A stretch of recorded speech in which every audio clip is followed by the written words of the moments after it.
السلام علیکم دوستوں، پوائنٹ شیئر ٹی وی میں خوش آمدید۔ دوستوں، جیسا کہ آپ جانتے ہیں کہ دنیا کے تمام ممالک کرونا جیسی خطرناک وبا سے دوچار ہیں۔ اب تک پوری دنیا میں 1,25,500 اموات منظر عام پر آ چکی ہیں۔ دنیا بھر میں لاک ڈاؤن کو 1 مہینے سے اوپر ہونے کو ہے۔ کیا آپ جانتے ہیں کہ لاک ڈاؤن ختم ہونے کے بعد دنیا کے کیا حالات ہوں گے؟ آئیے جانتے ہیں کہ ماہرین اور تجزیہ نگاروں کا اس کے بارے میں کیا کہنا ہے۔ دوستوں، لاک ڈاؤن ختم ہونے تک دنیا بھر کی سیاست پر، معیشت پر، ثقافت پر بہت اثر پڑ چکا ہوگا اور وہ واضح آپ کے سامنے آ جائے گا۔ اس وقت ہمارا رجحان معاشرتی فاصلے، ریوڑ کا استثنا اور بیماری میں اضافے کو کنٹرول کرنا ہے۔ ہم گھر سے کمانے کا سوچ رہے ہیں اور کوئی سفر نہیں کر رہے، اور اس وقت انٹرنیٹ ہماری زندگی بن چکا ہے۔ یوول ہراری، جو کہ ایک نامور مورخ ہیں، ان کا کہنا ہے کہ کوارنٹائن کے بعد ہمارے پاس 2 راستے رہ جائیں گے، جن میں سے بادشاہت یا شہری بااختیار کو تسلیم کرنا ہوگا۔ اسی طرح یا تو ہمیں قوم پرستی کو چننا ہوگا یا عالمی یکجہتی کو۔ دنیا بھر کی حکومتوں نے اس عالمی وبا سے بچنے کے لیے نگرانی کرنے والی مشینیں اور سافٹ ویئرز دریافت کر لیے ہیں۔ چائنا نے ایسی اسمارٹ فون اپلیکیشنز دریافت کی ہیں جو آرام سے چہرے کی شناخت کر سکتی ہیں کہ کون سا فرد اس لاک ڈاؤن میں کس عمل میں ملوث ہے۔ اسی طرح اسرائیل سیکیورٹی ایجنسی نے بھی دہشت گردی کا مقابلہ کرنے اور کرونا وائرس میں ملوث افراد کی شناخت، رہائش اور اس کی تمام تفصیلات سمیت اسمارٹ فونز ایپ دریافت کر لی ہے، جبکہ اسرائیلی پارلیمنٹ اس کے حق میں نہیں، لیکن اسرائیل کے پرائم منسٹر نے اس دریافت کو ایمرجنسی کی صورت میں تسلیم کر لیا ہے۔ کیا یہ خطرناک ہے؟ کیا ہم اپنی صحت کو اپنی سیکیورٹی سے زیادہ حیثیت دے رہے ہیں؟ ہراری اس خطرناک منتقلی سے انتباہ کر رہا ہے اور کہتا ہے کہ جلد کے اندر سے جاسوسی کرنا اور جلد کے اوپر سے جاسوسی کرنے میں بہت فرق ہے۔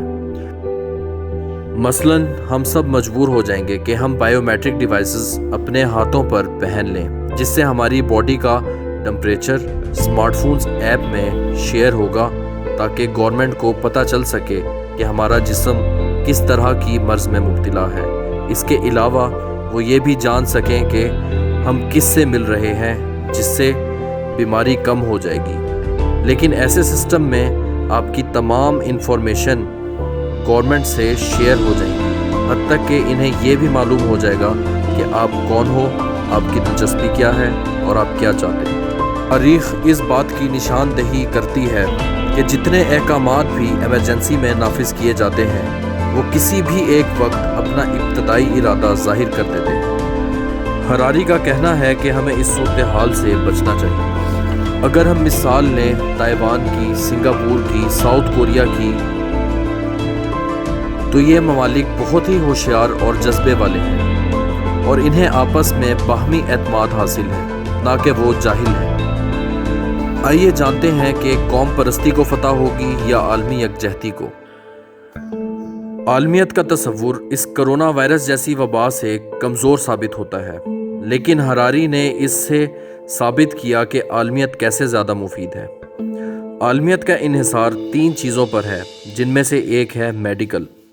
تمام ممالک اس بات پر متفق ہو جائیں گے کہ ان کی معلومات سب گورنمنٹ سے شیئر کی جائے، اور اس سلسلے میں وہ اپنا تمام ڈیٹا گورنمنٹ سے شیئر کر بیٹھیں گے۔ ہمیں اس بات پر بھی غور کرنا چاہیے کہ ہمارے پاس کرونا کی طبی ادویہ اور ٹیسٹنگ کٹس موجود ہوں۔ اس تصور سے ملک کی معیشت پر کوئی اثر نہیں ہوگا، بلکہ امداد کرنے کی صلاحیت پیدا ہوگی۔ آپ کیوبا کے ڈاکٹرز کی مثال دیکھ سکتے ہیں کہ انہوں نے کیسے اٹلی کا کرونا وائرس میں ساتھ دیا۔ عالمی سفر کو روکنے سے مسئلہ حل نہیں ہو سکتا۔ تمام ملکوں کو آپس میں ایک ہونا ہوگا، اور خاص طور پر ڈاکٹرز، صحافی، سیاستدان اور کاروباری لوگوں کو عالمی سفر کی اجازت دینی چاہیے۔ اگر ہم امریکہ کی طرف غور کریں تو اس نے بھی 2008 میں جب ایبولا جیسی وبا دنیا میں پھیلی تھی، اس وقت میں ایک عالمی رہنما بن کر سامنے آیا تھا۔ لیکن ٹرمپ کے دور حکومت نے اس عالمیت کو ترک کر دیا اور قوم پرستی کی طرف چل پڑا اور کرونا کو چائنیز وائرس کا نام دینے لگا۔